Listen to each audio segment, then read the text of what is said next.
My first restaurant was in the Museum of Modern Art. It was called Sette MoMA. And for 10 years we had that restaurant. It was incredible for me to go early in the morning, like 8 or 9 o'clock, go to work, and I could walk by myself in the gallery and admire the Monet, the Matisse, the Van Gogh. So then after the big renovation of MoMA, we opened up Il Gattopardo across the street. And then after 10 years, we thought it was a time for us to open up another one. We were looking, and then when we came here, me and my wife, and we saw these beautiful murals, we fell in love with this place, and we thought that that was the place for us.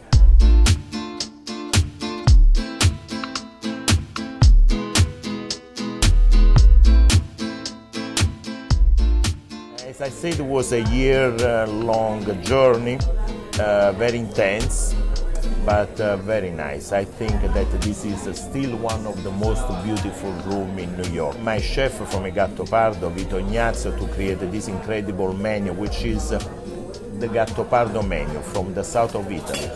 We have our cuisine is a regional cuisine, and for me the regional cuisine is a cuisine of ingredients, of products. To do Italian cuisine, first you need good ingredients, good product. Second, you need lots of love.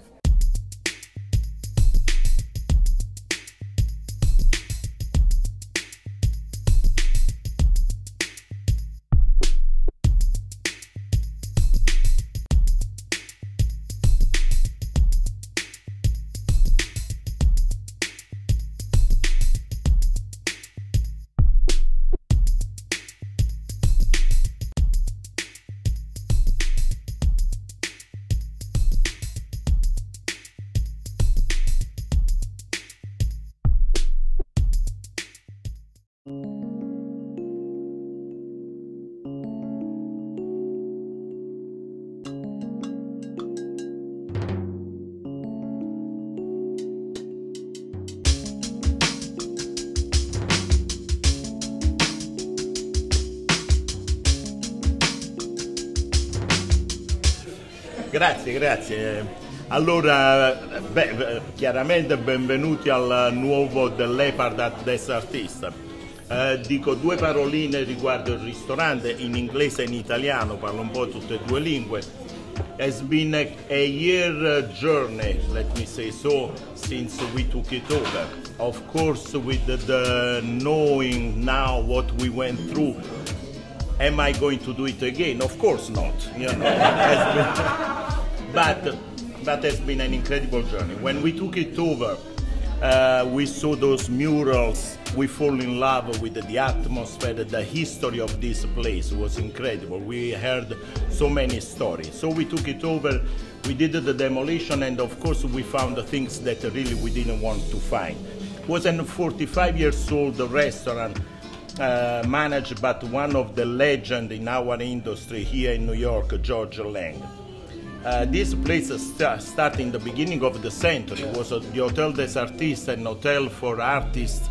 And downstairs here was the canteen where the artists used to come here, buy the food, come here, cook and bring upstairs. Then in the 20s, 30s, they decided to make it a restaurant. And then they commissioned to all the artists in the building to paint a piece of the wall. But Chandler Christie was already well known to cover, and he painted in a few years all these beautiful naked women all around. And the story says that when they opened up in the 30s, the first people to come in, especially the ladies, they were kind of shocked to see so many beautiful ladies all around and naked. And they started to take napkins, tablecloths, and hang on them, you know, try to cover.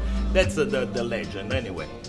So we took it over. It took a year to restore it. We had a very good restoration company, and they patch, paint. They had to clean the patina di nicotina che per 45 anni si è formata, because before everybody used to smoke. So it was a 45 years of nicotine layer on top. And once they removed that, the colors are so vibrant, so strong, so nice. So what we want to do, or what was the concept at the beginning, was a regional cuisine. Regional cuisine, from me, Italian cuisine is a regional cuisine, and it's a cuisine of ingredient products. To make Italian cuisine, you need good ingredients and a lots of passion and love. It's very simple. So we're doing dishes from all over the south of Italy, from Basilicata, from Calabria, from Sicilia. As a matter of fact, tonight you're gonna taste the famosi bucatine con le sarde, which is a dish that in Sicily they don't make anymore. We were in Sicily for 8 weeks, me and Charles. We didn't eat once the bucatini. Tonight we're gonna also taste the trophy with the pesto trapanese. Pesto trapanese made with the mandorle, with the nuts and pistacchi del Bronte. We're going to start actually with, I think we're going to start with the lentil and buffalo ricotta cakes, a typical dish from my country, from Campania, le polpette di lenticchie e ricotta di bufala.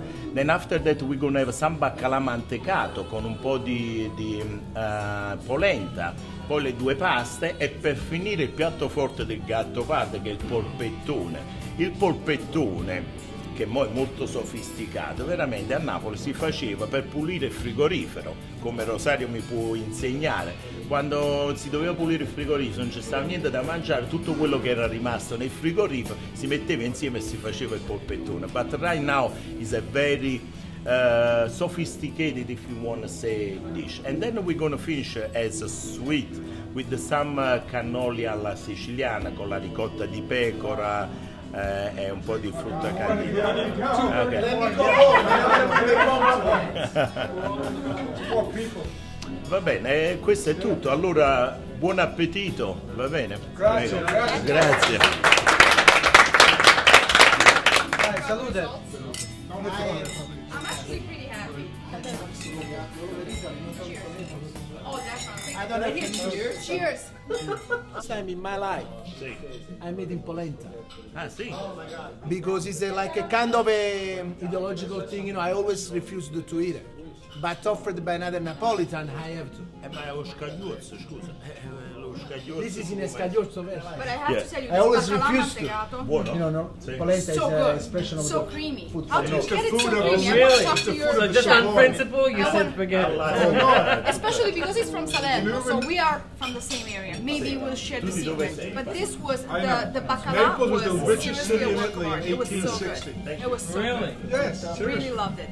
So for them, Okay, we're having the polpettine with lentil and buffalo ricotta cheese, and they served over a sauce made of yogurt and dill with some extra sauce, and the decoration is fried basil. If you really want to know, tiramisu was actually born in a brothel. I know it sounds crazy, but what happened?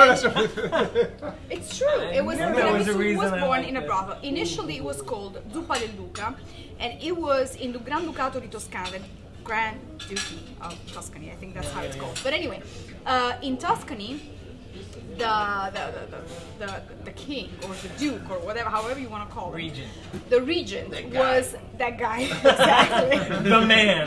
The man was just a tiny little bit of a womanizer. So just a tiny bit. Little bit. So he would not I think discharge. you are.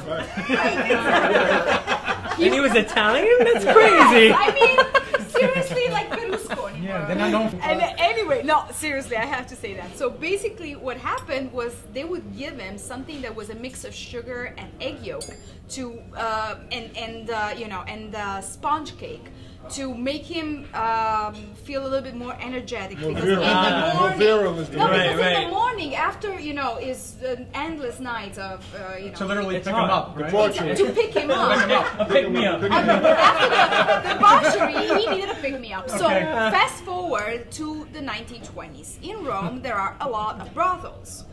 And in these brothels, they need to change to turn, a turntable in a restaurant. In that case, they needed to turn beds. They needed to turn beds because all the customers would just fall asleep. Oh, okay. And it was just not good. So at some Sounds point... like a movie, like a really bad movie. Oh, this was, yes, it was totally We bad. need to get these guys out. Let's go. Take your phone to sleep right on the bed. So they would actually feed them coffee, chocolate, a sponge cake, and something that was zabayone, the sabayon, Wow. to pick them up and get them Make out. sure that they- Then, in 1942, when we became a republic, they closed the brothels. and the brothels actually recycle themselves into pastry stores. So the most famous pastry stores in Rome actually are former brothels. Wow. And that's how tiramisu was born. Only in Italy. There you go. We're trying Librandi, Ciro, Rosado. Even though my mother's from Salerno, where the most beautiful women are from, I don't have an Oedipus complex, I'm just saying. But my father's also from Calabria. That's a nice qualifier. Yeah. And they're known for their pork products, their salamis and everything, and I think rosé wine goes great with that. It's spicy, it's robust, it's fruity. It's very good. Salute. Salute.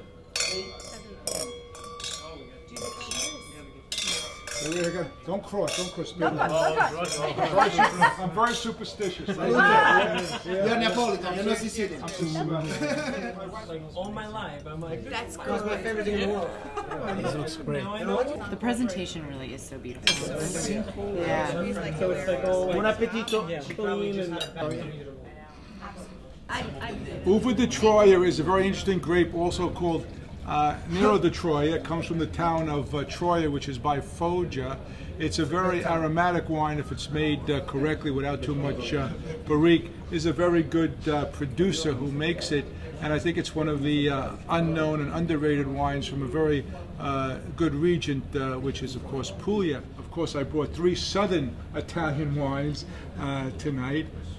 This one being the Uva de Troia, and the producer is Raschi Tano, as you can see by the bottle, and it's a 2007, which is a very good year, and I hope you all enjoy it. This is a traditional Sicilian polpettone, which is a meatloaf made with 3 kinds of meat, served with a fresh tomato sauce on top. It goes over a mashed potato. there's so much wine on the table now. My rising sun's kid. What? I'd like to say one Easiest thing place to make it is here. about the American dream. I actually wanted to do a video about this. My father grew up really poor, and I found out one time, he said he never had ravioli until he came here. I said, how the hell is that possible? Well, he's from Calabria, so maybe that's not what they eat. But you would think they can eat stuff of pasta, and make it, but he never had it. And eventually he ended up opening a very prestigious restaurant where the world's elite would eat ravioli. And that's what the American dream is. And also another thing is that, and we have at the table, we have somebody who brought a poor dish, helped bring along with his partner, a poor dish from Naples. And now the whole country of America is going crazy for Chester Neapolitan pizza. But in Naples, it was something that the poor people ate. And now we brought it to America, and the most important country in the world is paying attention to that. And he's one of the reasons why. And that's the American dream. And a little history taught.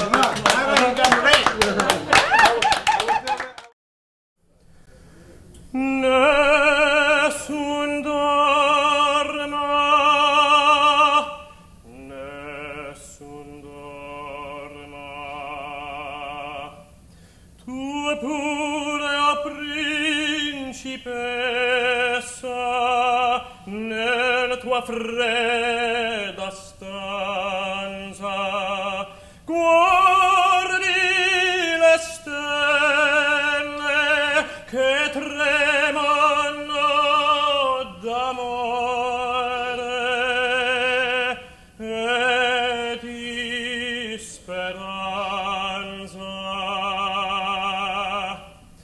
Ma il mio mistero inchiuso in me, il nome mio ne son saprà, nonna, sola tua bocca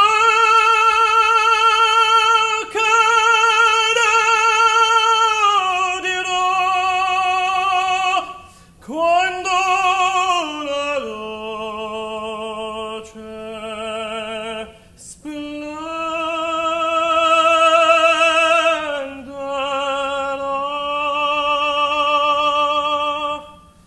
ed il mio bacio scioglierà il silenzio che ti fa mia. Diregolata, tramontate stelle,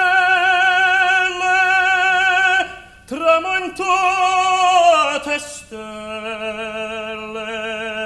all'alba vincerò,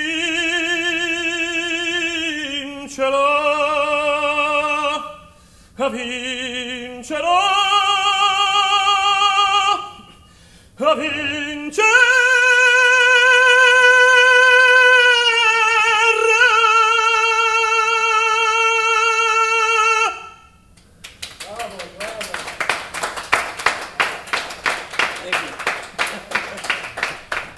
The Leopard Café des Artistes, eatitalian.com. Want to make love to all your beautiful faces? Gianluca Rotura, in Vino Veritas. I'll give you my cell phone number after. Just kidding, maybe. How do you top that? I don't think you can top that one. I'll give you my phone number, that's about it.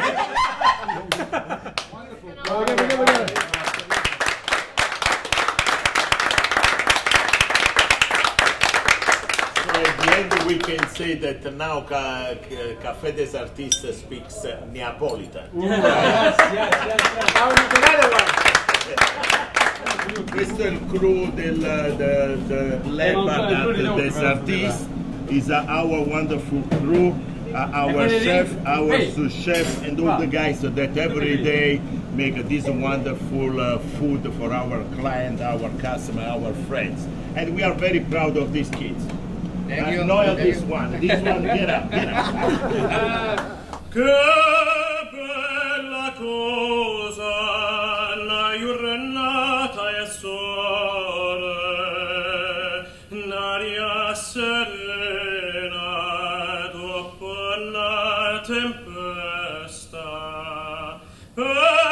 l'aria fresca pareggia una festa. Che bella cosa la giornata è sole, ma nato sole, che bella è, oh sole mio, sta di fronte a te.